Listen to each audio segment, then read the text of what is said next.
मतलब कि पात्रा चौल घोटाले की जांच की आंच अब भारतीय जनता पार्टी के चौखट पे जाके खड़ी हो गई है। उनके भी दरवाजे कभी भी नॉक कर सकती है, एज पर द मीडिया और as per the Sanjay Raut ji के भाई। और साथ में वर्षा राउत जी क्या कह रही हैं जब उनसे 9 घंटे पूछताछ हुआ, उसके बाद जब मीडिया ने वर्षा राउत जी से पूछता कि क्या हुआ अंदर, क्या क्या बातें हुई, कौन कौन से सवाल दागे गए, तो वर्षा राउत जी अजीब सा जवाब दे दिया। मतलब अजीब सा, मतलब सवाल था कि ईडी ने कौन कौन से सवाल पूछे हैं, तो जवाब कुछ भी दे दिया। मतलब कुछ भी चल रहा है। इसी की चर्चा करूंगा कि भारतीय जनता पार्टी के नेता के चौखट पे कैसे पहुंच गई ईडी की जांच की आंच, और साथ में संजय राउत जी की जो धर्म पत्नी जी हैं वर्षा राउत जी, माननीय वर्षा राउत जी, उनसे जब मीडिया ने पूछा तो उसके जवाब भी अजीब सा दे दिया। मतलब सवाल था ईडी का और जवाब दे दिया कुछ और। इसी की चर्चा इस पूरे एपिसोड में। नमस्कार, आप देख रहे हैं तिवारी भैया, मैं हूं वेद प्रकाश। दरअसल लगभग 9 घंटे पूछताछ शनिवार के दिन हुआ था। ईडी ने 9 घंटे पूछताछ किया था। 9 घंटा कोई छोटा मोटा नहीं होता। घोटाला है 1034 करोड़ रुपए का और 9 घंटे पूछताछ हुआ। सिर्फ सवाल दो थे, 1.6 करोड़ का ट्रांजैक्शन और दूसरा सवाल था 1.8 का ट्रांजैक्शन, जो कि वर्षा राउत जी के और माधुरी जो राउत हैं, प्रवीण राउत, उनकी पत्नी के बैंक अकाउंट से लेन देन का सवाल था। और लगभग 9 घंटे, और 9 घंटे लगा दिया। इसका मतलब कि सवालों के जवाब ईडी को नहीं मिल रहा था। बीच में ब्रेकफास्ट भी, बीच में थोड़ा ब्रेक भी लिया हो गया होगा, लेकिन सवाल लगातार दागे गए होंगे। लेकिन जैसे ही वर्षा राउत जी बाहर निकली और उसके बाद जैसे ही मीडिया ने उनसे सवाल पूछे, तो मतलब अजीब सा जवाब। मीडिया ने जब सवाल पूछा कि वर्षा राउत जी, आप जरा बताएंगे कि क्या क्या बातें हुई थी, ईडी ने कौन कौन से सवाल पूछे थे, तो वर्षा राउत जी ने कहा कि मैं सभी सवालों के जवाब दी हूं और अभी ईडी ने मुझे अगली बार नहीं बुलाया है। ये बातें बोल दिया और साथ में कहा कि मैं उद्धव साहब के साथ हूं, रहूंगी और मेरे पति देव कभी भी उद्धव जी का साथ नहीं छोड़ेंगे। वर्षा राउत जी, सवाल ईडी का था ना। वर्षा राउत जी, मैंने कुछ भी बोल दिया आपने, माफ कीजिएगा, मैं तुच्छ प्राणी हूं। मतलब सवाल था ईडी का।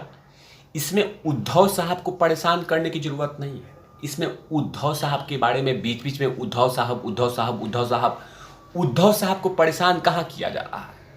जो जिसके ऊपर में करप्शन के चार्जेज हैं उसी के ऊपर में पूछताछ हो रहा है ना। हम उद्धव साहब को, मतलब भारतीय जनता पार्टी, हम नहीं, मतलब भारतीय जनता पार्टी या ईडी उद्धव साहब को छोड़ने के लिए तमाम चीजें नहीं कर रही है कि उद्धव साहब को छोड़ दो तो हम तुम्हारी जांच नहीं करेंगे, ऐसा कुछ भी नहीं था। लेकिन सवाल का सही जवाब देना नहीं है, कह देना है कि हम उद्धव साहब को नहीं छोड़ेंगे, मेरे पति देव उद्धव साहब का नहीं छोड़ेंगे, अंतिम दम तक हम ऐसे ही रहेंगे, ऐसा कुछ भी नहीं था। और यही बोल के चलती निकली। लेकिन साथ साथ उनके देवर, मतलब संजय राउत जी के भाई सुनील राउत ने बहुत सारे ब्लेम कर दिए। अब वही भारतीय जनता पार्टी के नेता का नाम ले लिया कि जांच तो सिर्फ हम पे कर रहे हैं, आप लोग हमसे पूछताछ कर रहे हैं, हमारे परिवार को परेशान किया जा रहा है। लेकिन उनका क्या, जो भारतीय जनता पार्टी के नेता इस पूरे मामले में इन्वॉल्व है, उनसे पूछताछ कब होगी? तो मतलब सुनील राउत जी, संजय राउत जी के भाई ने तमाम सवाल दाग दिए और कहा उन्होंने बाकायदा कि ईडी जो कुछ कार्रवाई आज हो रही है वो सिर्फ विपक्ष दलों के नेताओं पे कार्रवाई हो रही। किरीट सोमैया और मोहित कंबोज जैसे लोग जो कुछ कर रहे हैं वो उनके बारे में कुछ क्यों नहीं हो रहा है? विपक्षी नेता भ्रष्ट हैं, हालांकि वे खुद भ्रष्ट हैं। अगर बीजेपी में हिम्मत है तो पात्रा चौल घोटाले के 9 ठेकेदारों की जांच कराए, लेकिन ऐसा बीजेपी नहीं करेगी क्योंकि उनमें उनका एक नेता शामिल है, मोहित कंबोज। ये मोहित कंबोज साहब हैं, बड़े युवा नेता हैं भारतीय जनता पार्टी के और धांसू नेता हैं। अभी कुछ दिन पहले इन्होंने लाउड स्पीकर बंटवाया था खूब जमकर उसके लिए बहुत बहुत साधुवाद मोहित कंबोज जी को। साथ में उन्होंने कहा कि वो सिर्फ बीजेपी कार्यकर्ता हैं, इसीलिए उनके खिलाफ कोई कार्रवाई नहीं की जाती है। 50 लाख की फर्जी एंट्री दिखाकर दबाव में डालकर संजय राउत को गिरफ्तार किया गया है। सुनील राउत ने पात्रा चौल के सभी ठेकेदारों की जांच करने की मांग कर दी।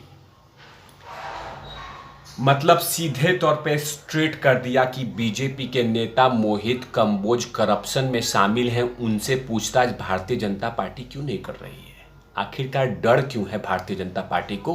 और साथ में 9 ठेकेदार जो पात्रा चौल घोटाले में हैं, उनसे पूछताछ बीजेपी मतलब ईडी कब करेगी। डर लगता है क्या ईडी का।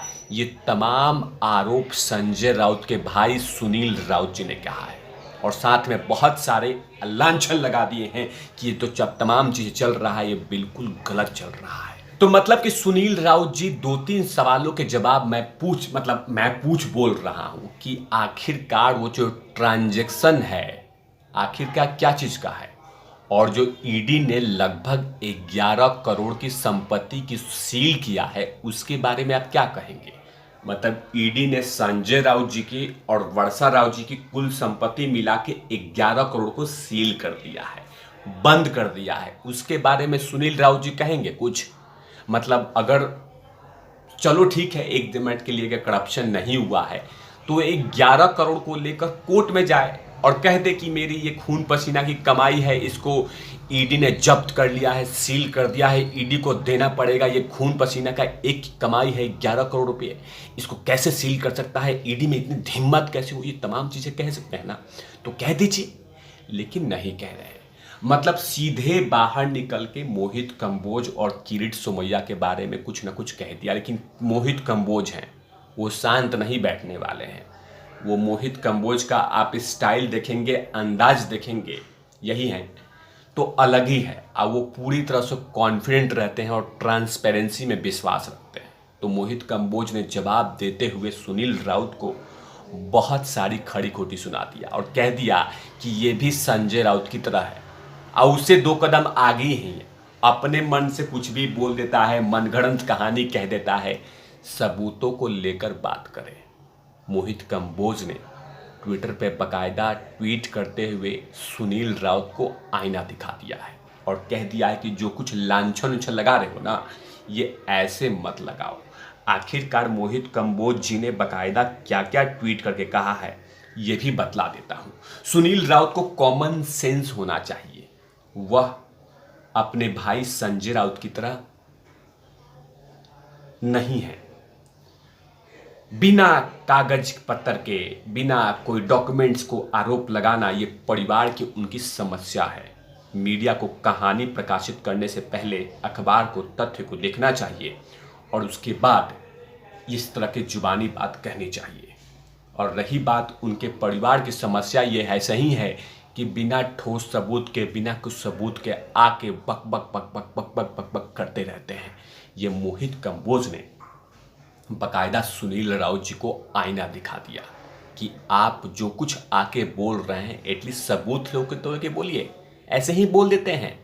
मतलब आने वाले कुछ दिनों के बाद अभी बहुत सारी इंफॉर्मेशन निकलने वाली है और लगातार ईडी लगभग कल तक बहुत सारे इंफॉर्मेशन निकालना चाहेगी, क्योंकि जाहिर सी बात है ईडी पूरी कोशिश करेगी कि वो तमाम काले चिट्ठे, वो तमाम राज जो दफन है उसको बारे में बाहर निकालने की बात कर रही होगी। इन तमाम चीज़ों पे तिवारी भैया की लगातार नजर रहेगी। तब तक के लिए आप चिपक कर देखते रहिए तिवारी भैया। मैं हूँ वेद प्रकाश, कैमरामैन ध्रुव लाठी के साथ। Over not love.